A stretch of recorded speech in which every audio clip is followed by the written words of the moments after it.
rarely get away, night or day, in rural and urban settings. High-speed chases can be dangerous and terrifying. But when equipped with the latest technology and the best training, law enforcement has the upper hand. Now, Police Pursuit on Modern Marvels. At speeds in excess of 100 miles per hour, a reckless criminal with no regard for the people or property in his path will do anything and go anywhere to avoid being caught. For law officers, these are worst-case, stress-filled scenarios with unpredictable outcomes that unfold second by second. They've committed a violation and they just want to get away, and they have total disregard for their safety as well as anybody else's. That's what I found out to be the case. Anytime an officer gets in pursuit, there's excitement. I mean, you're chasing this car, you have no idea why it's running. Your heart is in your throat a few times when you go through some of these intersections, because even though you got the siren blaring, you slow down, people don't pay attention. They got the windows rolled up and they're listening to the radio. The thing about when you're in a pursuit, I never was afraid I was going to get killed or hurt. My concern was always what the offender would do, and I think that's pretty common for a police officer when you talk to him. I was scared what he was going to do to somebody innocent. When they get out there, you got a 4,000-pound vehicle. That's a weapon, you know, when it goes at a high rate of speed. And if you're in a pursuit situation, you're endangering the life of the officer as well as citizens. But police officers have more and more technologically sophisticated help. This patrol car is equipped with the latest in pursuit technology. Recently, the California Highway Patrol implemented heads-up display systems that provide important data on see-through screens near the windshields of the patrol cars. This is called the combiner. It reflects the image from what you see on the screen back there, and it allows us to see the radar, registration, or whatever we might need on this screen, so we don't have to look down. We can always keep our eye on the road, and we can also see through the screen, so it doesn't inhibit our vision. Screen radar. The heads-up display, or HUD, is also activated by voice commands, which during a pursuit enable the driver to keep his hands on the steering wheel as he checks the license plate number and registration information of the suspect's vehicle. HUD registration. HUD registration. Registration number 1126918. Registration number 1126918. Registration check. Registration check. HUD next. HUD next. This system is just one component in the latest generation of patrol car. The cockpit is remarkably uncluttered compared to most police cars. Lights, sirens, radar, and other equipment functions can be controlled with one touch on a small, ergonomically shaped control pod next to the driver. These high-tech components were designed and integrated for a specific purpose: to help police be effective, yet safe, while driving on patrol and in pursuits. Well, I think historically, law enforcement from the very beginning has been in pursuit of the suspects. Vehicular pursuits date to the arrival of the automobile at the turn of the 20th century. The earliest motorized fleets were organized in big cities between 1908 and 1911. Police departments formed motorcycle squads because of the increasing difficulty officers on foot, horse, and bicycle were having apprehending speeders. Motorcycles of the time resembled bicycles and were relatively simple to maintain, less expensive than automobiles, and more maneuverable in most situations than the cars of the day. Of course, we weren't back there 100 years ago, but it's pretty safe to assume the first time a beat cop told somebody to stop and they jumped in a car and drove off, everybody stood around scratching their heads and said, I think we need cars. Other than the word police painted on the door, nothing was added or modified on police vehicles to set them apart from personal automobiles. Not until the 1920s were red lights and sirens installed to alert pedestrians and traffic on crowded streets that a police car was approaching. First sirens that started were mechanical in nature, and they were activated by the wind.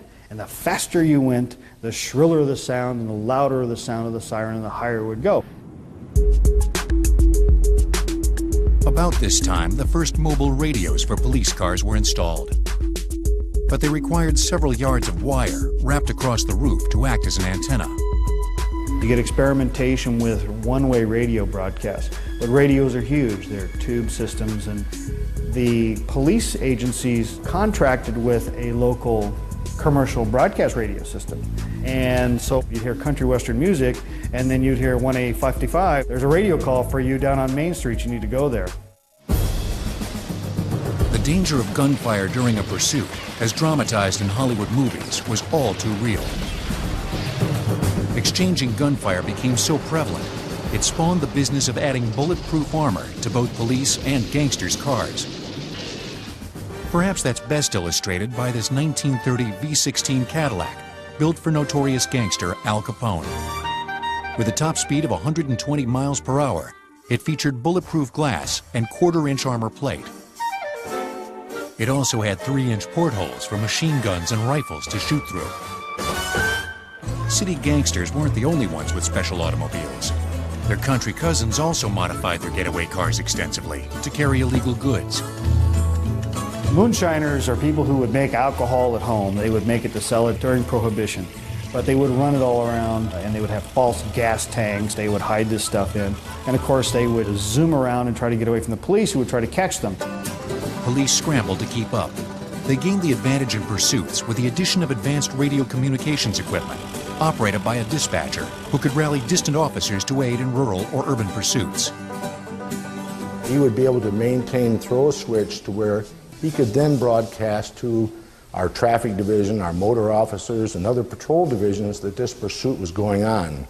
In the 5th Precinct, the address 703 Bowery. In the post-World War II years, cars became larger, faster, and more reliable. This was the beginning of the modern police car.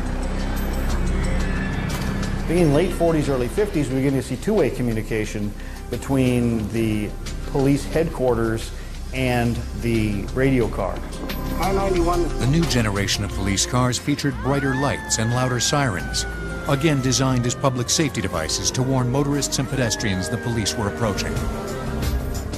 But some inventions were created to actually stop pursuits. This ingenious bumper grapple was a clever application of a tool usually installed on tractors and designed to pick up farming items. Once attached to the front bumper of a patrol car, the grapple could grasp the rear bumper of a car that needed to be stopped, assuming a police car could get close enough to the violator on the run. But the real push came in the engineering of police cars that could be driven faster and safer. In the late 60s, the auto manufacturers started to look at what they could do and started testing cars for pursuit and police work. They were looking at brakes in particular, alternators, suspension, because you were hitting bumps and things like that. Police embraced the muscle cars of the 60s and 70s, like this Chevrolet Impala, because they had powerful engines and were built for performance and handling. Since then, automakers have continued to cater to the law enforcement market by offering police packages for some of their models, with factory modifications to the engine, suspension, and electrical systems. But as the automobile progressed technologically, the critical role of the driver also needed to be improved. Police departments would soon subject officers to the rigors of pursuit instruction at advanced driver training programs. Now, it's a matter of public record that police officers are better drivers than almost any other group whose job requires them to drive. But better isn't good enough. They must be the best. Driver training, especially for police pursuits, was virtually non-existent until the late 1970s, when films like this started to send the message. No other driving profession is required to engage in pursuit. Firemen don't, ambulances don't, not even auto racers have to speed through cross traffic, bust intersections, or avoid pedestrians. Only cops. Before you were on your own, you learned by ear. And that was the practice. You didn't really get any driving training for pursuits when I went through the academy. It's come a long way since then, and now we're to the point where we have a 6-day program that the recruits have to go through, which is mandated by the state. We discuss basic driving techniques all the way up to full-fledged pursuits, Again, pursuits being the most dangerous thing we do. Each student enrolled in these high-performance pursuit training programs starts with the basics of vehicle operation. The very first thing that we tell the student is when you start your shift, check your car out. You can be the best driver in the world, but if your car's not ready to go, you better leave it there. And we have them make a complete circle check of the vehicle. You check the tires, you check the brakes, the horn, the windshield wipers, the sirens, everything in that vehicle. So once you get through the vehicle check, now you're ready to go out on the road. We do a little bit of lecture, beginning with hand positioning. We teach 9 and 3 now, not the old 10 and 2, and certainly not the one-handed drive, which most people have resorted to. Also, we teach shuffle steering, which means we shuffle from one hand to the other, the steering wheel, and we never cross over the 12 o'clock position on the steering wheel. Driving instructors contend that positioning the hands at 3 o'clock and 9 o'clock on the wheel is a more stable way to steer the car. In order to drive safely at high speeds in a pursuit, officers must comprehend the fundamentals of vehicle dynamics, such as weight transfer. If you've got a 2,800-pound car, that's almost a ton and a half, and you make an abrupt turn to the left or right, you're going to make a weight transfer of all that weight. In other words, if I turn hard to the left here, all that weight's going to go to this right side. What we train here is do not make that turn while you're braking. When you brake, the front of the vehicle goes down. So now you have a combination of factors. If you turn and brake at the same time, okay, I'm going to turn, I'm going to get on the brake here and turn. Now I've got weight going to that right front, and I can put the 3/4 of the weight of the vehicle on that one tire. Transferring this much weight to one corner of the car can easily exceed the tire's ability to grip the road and may lead to a loss of control, especially when the road conditions are wet or icy. Most training facilities have a skid pad, an area of pavement that can be deliberately watered down to produce slick conditions and allow better training for rain or snow environments. We would start with basic driving, backing skills, knowing all 4 corners of the car, basic accident avoidance techniques. Then we would bring them up to another level called emergency response, which is basically teaching them racing lines, how to drive the car at high performance levels using minimal amount of power. Then we take them from that and move them more into an introduction to pursuit driving, which can be quite a task for someone who's never talked on the radio while you're trying to tell a direction and no traffic around. We take that and bump it up to scenario-based training. And accelerate up. Students participate in a series of high-speed exercises to chase down one of the instructors who drives a rabbit car. Cadets also receive instruction on how to approach railroad crossings in pursuit situations. The train crossing activates. Now, many times during a pursuit exercise, what we'll do if we're the person being pursued, we'll stop right about here. Because a lot of driving, like anything else, is common sense and using your head. We want to see if the cadet is got his wits about him and doesn't stop on a railroad track with the signal going off. As the curriculum advances, officers experience greater levels of difficulty in handling the patrol cars and staying calm, focused, and in control. They also learn to work in teams to mimic the typical coordination of multiple units involved in pursuits. The instructors push the scenarios and the students as far as possible without endangering the officers or the equipment. But there's another way to provide training where the situations can seem extremely dangerous, yet are still safe for the students. Computerized simulators. Driver training simulators came online for police during the 1970s and were operated by the computers of the era. Some of the first simulators for pursuit driving were pretty simple. I mean, you get more complex stuff in an arcade today than you got back then. But today's simulators are very sophisticated. They give you a three-dimensional like view. It's a surround type view. They develop cockpits so that you can actually sit like you're in the feel of the police car. Within today's computer-generated environment, digital pursuits can be custom designed for specific training scenarios. Students can hone their skills in risk assessment, traffic evaluation, and tactical procedures, as if they were out on the streets of their communities.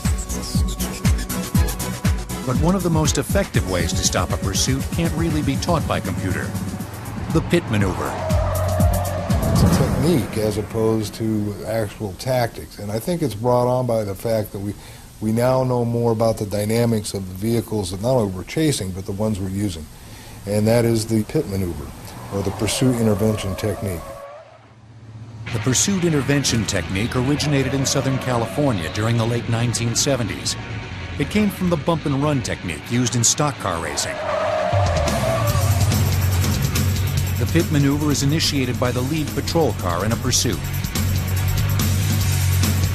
That officer gently taps the front bumper of his car against the rear fender of the suspect's car.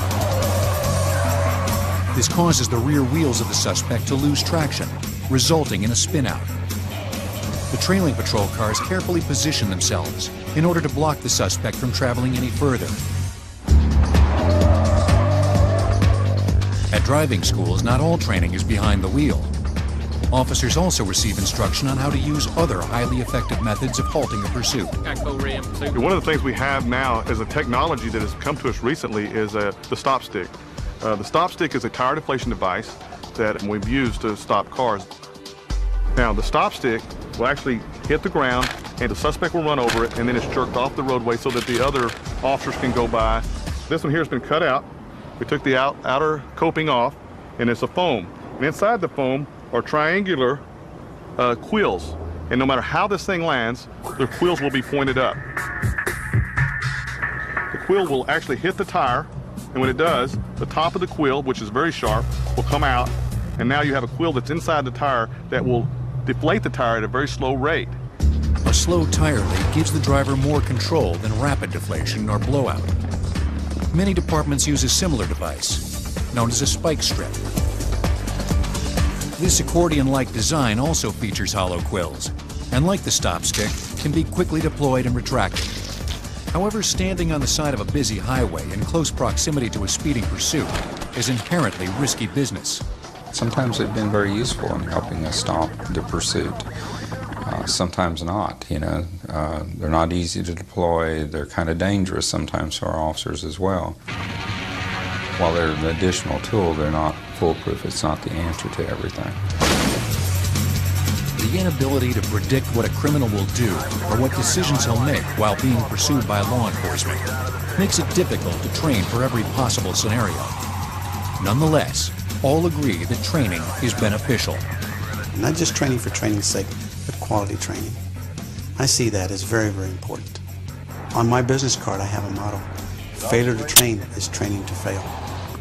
Training may give officers a huge advantage in pursuit situations, but it's the technology in their patrol cars that really puts them in control.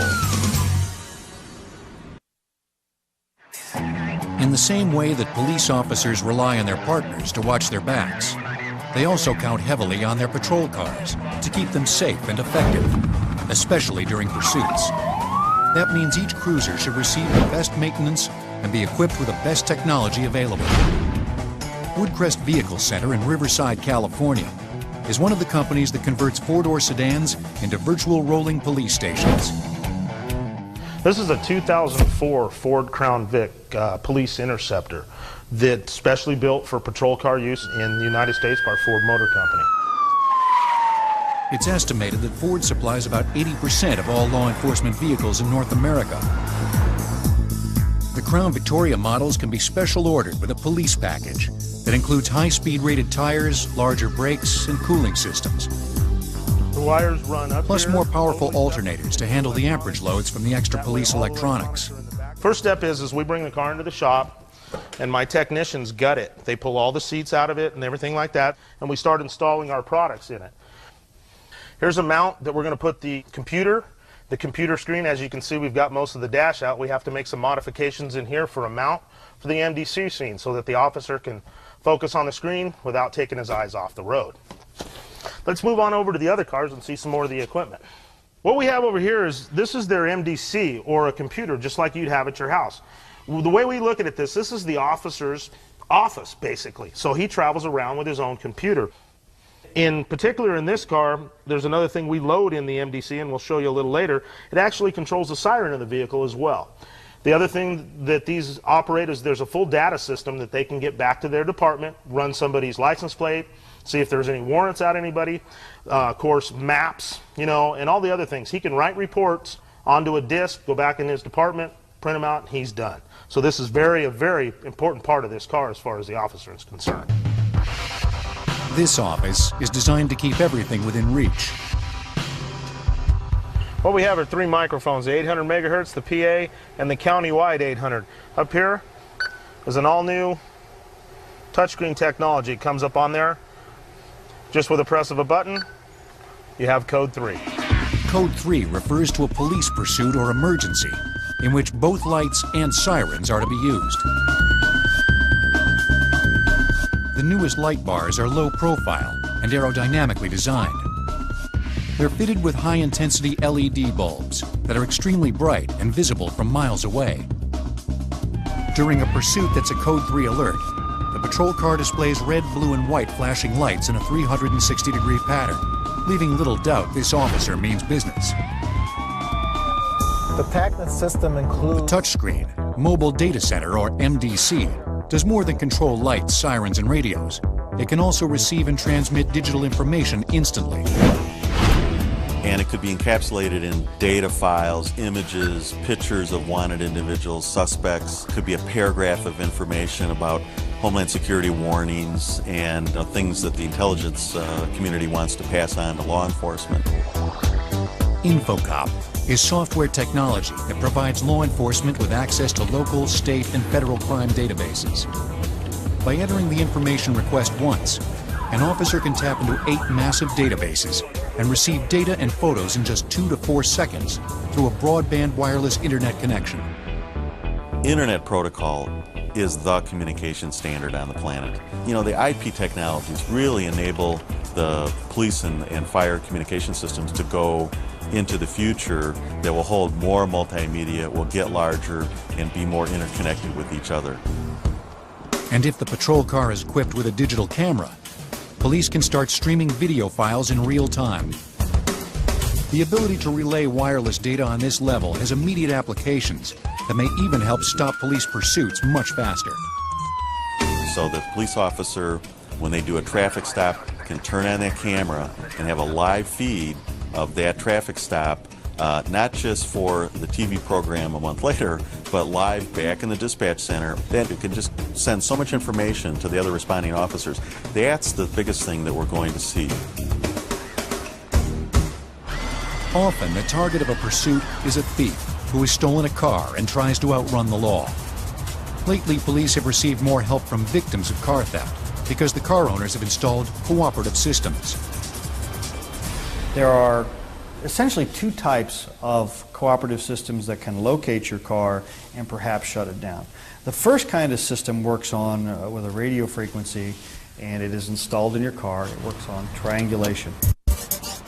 LoJack introduced its patented technology in 1986. In 1989, the Federal Communications Commission allocated a police radio band so that LoJack's stolen vehicle recovery network could work nationally. Your car puts out a signal that says, "I'm stolen." And the police officers have a device that says there's a stolen car nearby. And what it does is, with arrows, it gives them a direction and the signal strength meter, so you know you're turning the right way and you can eventually find the car. In contrast, OnStar is a popular cooperative system that utilizes the space-age technology of global positioning satellites. It gives you the latitude and longitude based on where you are, and that's translated by computer program into a street address or location. The GPS has the ability to be everywhere, because it can be all around the world, and it's far more accurate, and far more real-time data can be gotten from GPS. GPS transceivers have found their way onto police cars as well. In Dallas, and I'm sure most of the departments around the country have what they call an AVL or a GPS system in the car. So a supervisor at a communications location or even at a substation can actually monitor a pursuit from their office. This is where it shows all the beats in this particular region. I'm signed on as a Southwest officer. Shows me all the beats, shows me all the streets. You can zoom that in, and on this particular device, all you can see is yourself. And this blue car here shows it's me, and what he should see by our policy. Law enforcement agencies are hopeful that one day soon, cooperative systems will integrate with GPS technologies on all vehicles in order to produce a safe method of shutting off the engine of any car at any time, anywhere, and thus bringing an immediate end to pursuits. ALERT is the Association of Law Enforcement Emergency Response Trainers. The mission of ALERT is to look for ways to make pursuits safer, is that we bring in new technologies from all over the country. A man invented a thing called a HALT system, and what it is, it's a radar-type machine that whenever a car has that system on it, you actually shoot the car with the radar, and it makes the car basically stop. The fuel lines will shut down, and the car will eventually come to a complete rest. However, the suspect vehicle must be equipped with a receiver in order to work. Another disabling technology is called P-Cell. It allows officers to program in the make, model, and color of the suspect's car. Then a signal is sent that causes the vehicle's flashes to operate. That lets the officer know that he has programmed the right car and allows him to see if any other cars in the area will be affected. Once locked onto the suspect, another button sends direct pulses to shut down the car's engine. Each of these ideas shows promise to police agencies. So I think the technology is already here. It's just not usable necessarily in our hands, but I think it will be here, and it'll be interesting. You know, it'll be a safer way of stopping a pursuit. You know, if you can shut them down automatically. It's my hope that there will be technology available, maybe something as common as a seatbelt is today in vehicles, and the tools available to law enforcement where we can safely stop these pursuits as quickly as we can. In the meantime, the most important tool police have during the pursuit of a fleeing suspect is not some high-tech device in the patrol cars, but co-workers riding hundreds of feet above them.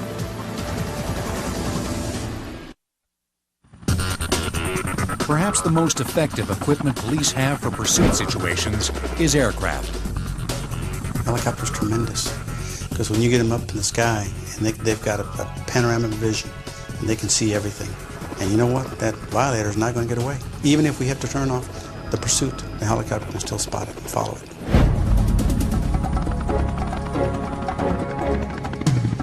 During the 1950s, 60s, and 70s, decommissioned military airplanes and helicopters were acquired by police departments to support the patrol cars as an eye in the sky. Well, we actually had helicopters on the department in the late 50s. They were primarily for, as far as LAPD is concerned, for traffic.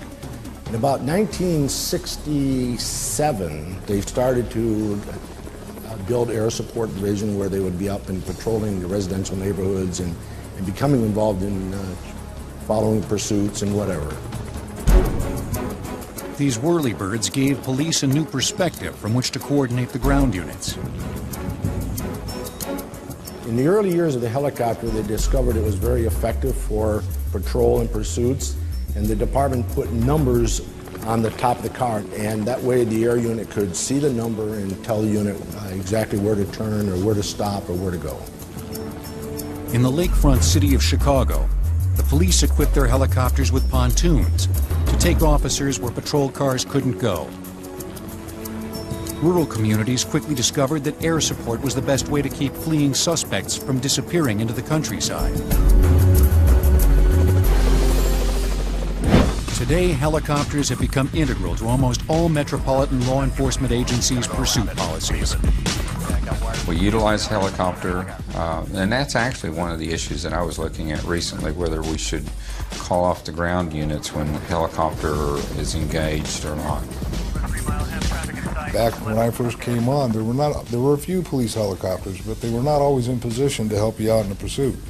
Now we have police helicopters all over the place, and that is a big value to us, especially in an urbanized area in terms of trying to apprehend somebody. But just as pursuit training is mandatory for officers in patrol cars, it's also required for helicopter pilots. The crew in the helicopter, if they're well trained and well equipped, can take an average police pursuit and make it much safer and make the officers much more effective. What we do in the helicopter is to keep that bird's eye perspective, the big picture of the pursuit. First and foremost, pilots and tactical flight officers, or TFOs, must be able to operate the helicopter safely. Main rotor, passenger door, throttle, coming hot. D-switch, rotor brake, main rotor, passenger door, throttle. The pre-flight checklist can have as many as 23 points to review before the crew scrambles to the scene of a pursuit.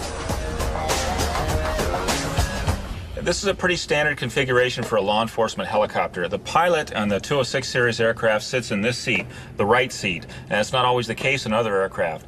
The TFO in a 206 series aircraft sits in the left seat, and if you'll notice that all the equipment, the tactical equipment, is arranged around the TFO. And for instance, off to the left we have the screen, which is used to view the daytime color camera and the infrared camera at night. And there's also a computerized moving map system we type in with a keyboard to find the location of a specific address. The computer actually takes us right to the address. Well, we've got low jack, and most people are familiar with what low jack is. Our range is much better than the ground units. Moving down the panel, we've got an 800 megahertz system that lets us talk to anybody on the San Diego Police Department. The radio right below that looks the same, but it's actually a digital 800 megahertz system that lets us talk to virtually any other law enforcement agency in the county that are on different frequencies.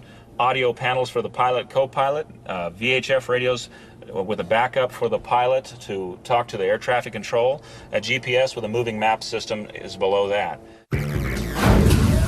A night sun is a 30 million candle power spotlight that can brighten a city block so officers in the air and on the ground can see the area as if it were daytime.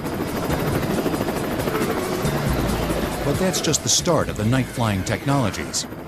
These are our night vision goggles. This is what every pilot in the unit flies with every night. It's not just an option, it's a policy that when you take off and you're going to fly at night, you will have your goggles with you. These are your lifesavers. Night vision goggles, or NVGs, were first tested during the Vietnam War. Since then, the scientific advancement of amplifying light has been quite literally night and day.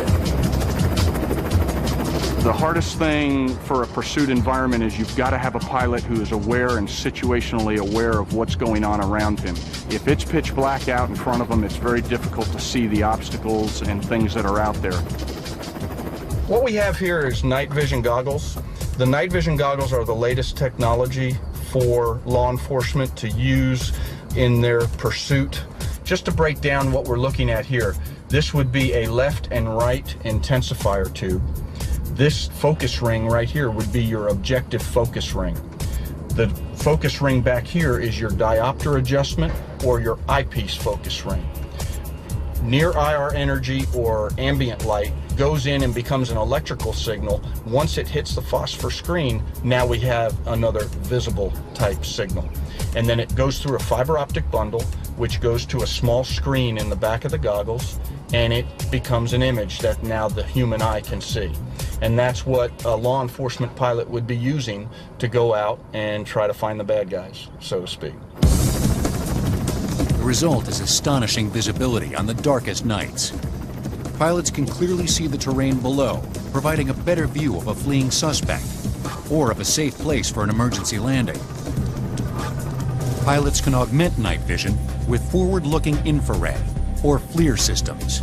Most of what the TFO does during the pursuit is to run, especially at night, is to run the infrared system, because almost all vehicle pursuits end up in foot pursuits. If you're using the FLIR, you're going to see the person through the bushes, no matter where they go. It's just a tremendous piece of equipment. FLIR systems are cameras that are sensitive to the infrared light waves that emit from heat sources. They convert the thermal radiation into visible light. Usually the pilot wears the night vision goggles to see the area he's flying into, while the TFO uses the FLIR to concentrate on the suspect being pursued. They can actually look inside the car and tell us if we have one or more occupants, whether or not there may be firearms in the vehicle, and things like that that we can't get from a ground level perspective when you're behind the car trying to chase it. But while police pilots have an eye on the action below, they must also watch out for news helicopters buzzing above them. Of course, we have to coexist with the media, and I know that. But many times when you have that type of a situation going down, the media does get in the way, especially when we call our helicopter unit up. And you have helicopters from all the different stations around. They do get in the way, and that creates a hazard many times. They keep in contact with each other. They have a prescribed channel that they go to, especially if one helicopter is joining the police helicopter. Our helicopter will make contact with their pilot and let them know, hey, I'm behind you, I'm to your left, I'm to your right, or whatever, just to give them a heads up, hey, we're here, and they acknowledge that. They need to get their shots, which we completely understand, but the cameras allow them to get up much higher, get the shots from a much safer altitude, and do their job. And we have a tremendous working environment with our local media. We have 3 news helicopters here in San Diego. It's not unusual at all to get LA-based helicopters chasing a pursuit down here. The media's role in pursuit situations is often scrutinized and its purpose questioned. At first, it was something new, and I guess later on we started asking ourselves, why are we doing this? I mean, sensationalism? Is it for the ratings, viewership? Even our viewers were calling and going, why? What purpose does this serve? So yeah, we started asking ourselves why. Because they're cool. It's drama. You don't know how it's going to end. It's like a cliffhanger for however long it goes on. He could just pull over and give up. It could be some horrendous car crash. It could be any number of things that happen, but it's drama. And it's entertainment in many respects. But the drama of pursuit isn't limited to cars on the freeways as seen on the evening news. It can also involve fast boats when a chase takes to the high seas. When it comes to pursuits on the water, nobody has done it longer or better than the U.S. Coast Guard. The initial origins of the Coast Guard started out the beginning of our country from the Revenue Cutter Service. And the Revenue Cutter Service was actually initiated as a way to gain revenue for the country. So the Revenue Cutter Service would stop the merchant ships coming in and collect tariffs and duties, and if they didn't stop, then they would chase them down and actually stop them and make them pay up. So essentially the origins of the Coast Guard, and now beginning the pursuit almost 200 years ago. 2 centuries later, smugglers are still trying to bring their illegal cargo into the country by boat. And the Coast Guard still has a specialized fleet waiting for them. Boats like this 110-foot island-class cutter, the Edisto. The ships are an excellent platform for pursuit. They have excellent sea capabilities.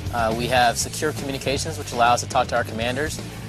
We also have high-speed capabilities. We have 2 engines on board that have a total of 6,000 horsepower, which enable us to reach speeds well in excess of 30 knots. So there are very few boats that we can't chase down at that speed. There are numerous situations where the Coast Guards are involved in pursuits. And those could be law enforcement cases where we're actually chasing down a drug-laden boat, a boat that, say, runs the border and has violated the laws of the United States, the customs laws. In many ways, chases on the water parallel pursuits on the highway. It's a lot of adrenaline pumping. I mean, it's a very high-stress situation. As the captain of the ship, you kind of have to take in everything into consideration. You're trying to do the mission of stopping the boat, but you also want to make sure that everyone on board the ship is safe. Any situation where you have the possibility of someone shooting at you or going onto a boat that you have no idea what's on board, but you know that they're doing something illegal, that could be dangerous. Watch it! Get on top of it! Stop your engine! When a pursuit becomes difficult to manage, the Coast Guard has the ability to bring out the big guns, literally. Behind me, you can see the 50 caliber machine guns that we use to actually fire warning shots and disabling fire if necessary to stop boats. We go through different forms of hailing, signaling, raising flags, flashing lights, using loud hailers, numerous things, and then the boat just won't stop. So at that point, we have to ask permission from our commanders, and depending on the situation, they will either authorize us or not to conduct warning shots and possibly disabling fire on the vessel. This is a 25mm chain gun, and this actually allows us to fire high explosive rounds into vessels if we have to stop them, or at the conclusion of a boarding if we need to destroy the vessel and actually get rid of it so it's safe for other people to come by the area, then we are actually able to destroy the vessel with this gun. Weather permitting, the task of piloting the cutter during a pursuit takes place high above the main deck. This is the open bridge. We have the controls for the helm, the rudder, secure communications, electronic navigation system, and depth sounders, and also compasses and gyro compasses. But when a chase is on, the real nerve center is one level below. Welcome to the bridge of the Edisto, and on the bridge here we have numerous types of electronic communications which allow us to keep in touch with our commanders when we're engaging in a pursuit. We have satellite communications, which are all secure, and we have UHF, VHF, HF frequency ranges of communications. We also have differential GPS, which is a global positioning system for navigation. We utilize paper charts and electronic navigation systems via a computer, which allow us to safely navigate and continue our progress while we're in pursuit of a vessel. This is our primary radar on the ship. There's an additional radar on that side also. This radar allows us actually to track and to continuously monitor vessels. We are able to see their speed, what course they're going, and allows us to actually input and intercept course on them and track them down. The Island-class cutters aren't the only ships in the fleet that engage in pursuits. Port security units use several smaller boats for patrol, including this 25-foot Boston whaler type design, equipped with serious firepower. This boat is among the fastest in the fleet and rips across the surface at about 46 miles per hour. Lightweight and powerful, very few boaters can outrun it. But this one can go from 0 to 50 miles per hour in about 3 seconds. But at only 27 feet, these smaller boats are limited to coastal areas or harbors, and they're not as comfortable in inclement weather as perhaps this 41-foot utility boat. It's a workhorse that has a 300-mile range and can patrol for 10 hours non-stop. The Coast Guard employs pursuit tactics similar to its landlocked counterparts, relying heavily on help from above. Air support's great. That's one of the greatest things for a pursuit, is having eyes in the sky. Aircraft flying around that can actually see what's going on and can let you know where you need to go. So often we'll have air support, and that could be a C-130 type of aircraft. Many of these C-130s are equipped with a Casper system, a high-powered infrared camera that can observe smugglers from miles away. More impressive is that live video can be transmitted directly to seafaring or land-based commanders. They can observe the pursuit as it unfolds in real time. This is one more example of the technology that makes it nearly impossible for violators to outrun the law and avoid prosecution. On the seas, in the air, and on land. With all the advantages law enforcement gains from these sophisticated technologies and training, none actually prevents pursuits from starting. As long as humans retain their innate fight-or-flight instincts, when cornered, some will choose to make a run for it. And for that reason, law enforcement will continue to push technology to find safer and more effective ways to minimize the risks of police pursuits.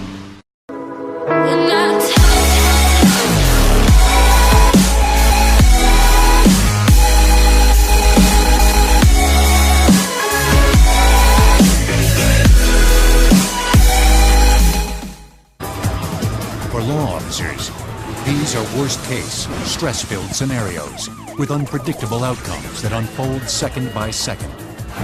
They've committed a violation and they just want to get away, and they have total disregard for their safety as well as anybody else's. That's what I found out to be the case.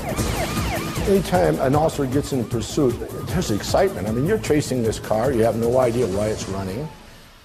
Your heart is in your throat a few times when you go through some of these intersections, because even though you got their siren blaring, you slow down, people don't pay attention. They got the windows rolled up and they're listening to the radio. The thing about when you're in a pursuit, I never was afraid I was going to get killed or hurt. My concern was always what the offender would do, and I think that's pretty common for police officers when you talk to them. I was scared what he was going to do to somebody innocent. When they get out there, you've got a 4,000-pound vehicle. That's a weapon, you know, when it goes at a high rate of speed. And if you're in a pursuit situation, you're endangering the life of the officer as well as citizens. But police officers have more and more technologically sophisticated help. This patrol car is equipped with the latest in pursuit technology. Recently, the California Highway Patrol implemented heads-up display systems that provide important data on see-through screens near the windshields of the patrol cars. This is called the combiner. It reflects the image from what you see on the screen back there, and it allows us to see the radar, registration, or whatever we might need on this screen, so we don't have to look down. We can always keep our eye on the road, and we can also see through the screen, so it doesn't inhibit our vision. Screen radar. The heads-up display, or HUD. These high-tech components were designed and integrated for a specific purpose: to help police be effective, yet safe, while driving on patrol and in pursuits. Well, I think historically, law enforcement from the very beginning has been in pursuit of the suspects. Vehicular pursuits date to the arrival of the automobile at the turn of the 20th century. The earliest motorized fleets were organized in big cities between 1908 and 1911. Police departments formed motorcycle squads because of the increasing difficulty officers on foot, horse, and bicycle were having apprehending speeders. Motorcycles of the time resembled bicycles and were relatively simple to maintain, less expensive than automobiles, and more maneuverable in most situations than the cars of the day. Of course, we weren't back there 100 years ago, but Is also activated by voice commands, which during a pursuit enable the driver to keep his hands on the steering wheel as he checks the license plate number and registration information of the suspect's vehicle. HUD registration. HUD registration. Registration number 1126918. Registration number 1126918. Registration check. Registration check. HUD next. HUD next. This system is just one component in the latest generation of patrol car. The cockpit is remarkably uncluttered compared to most police cars. Lights, sirens, radar, and other equipment functions can be controlled with one touch on a small, ergonomically shaped control pod next to the driver.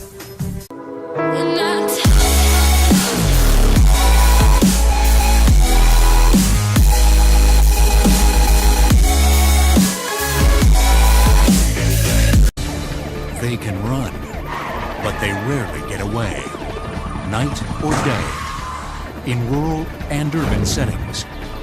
High-speed chases can be dangerous and terrifying. But when equipped with the latest technology and the best training, law enforcement has the upper hand. Now, police pursuit on Modern Marvels. At speeds in excess of 100 miles per hour, a reckless criminal with no regard for the people or property in his path will do anything and go anywhere to avoid being caught.